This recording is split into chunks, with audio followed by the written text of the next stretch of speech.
நண்பர்களுக்கு வணக்கம். இன்றைக்கி நம்ம பாம்பன் பாலம் 34 ஆண்டுகளை கடந்து 35வது ஆண்டில் அடியெடுத்து வைக்குது.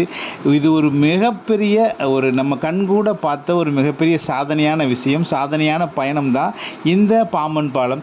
1988ஆம் ஆண்டு அப்போ இருக்கிற பிரதமர் ராஜீவ்காந்தி அவர்களால் இந்த பாம்பன் பாலம் திறக்கப்பட்டது.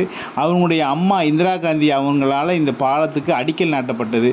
ஸோ ரொம்ப ஒரு வித்தியாசமான வரலாற்றை கொண்ட இந்த பாம்பன் பாலம் இப்போ 35வது ஆண்டில் அடியெடுத்து வைக்குது. அக்டோபர் 2 காந்தி ஜெயந்தி அன்னைக்கு அப்போதைய பிரதமர் ராஜீவ் காந்தியும் அவருடைய மனைவியார் சோனியா காந்தி அவர்களாலும் இந்த பாம்பன் பாலம் திறக்கப்பட்டது. இன்னுமே என்னுடைய மனசில் நீங்காத ஒரு இடம் பிடிச்சிருக்கு. நன்றி, வணக்கம்.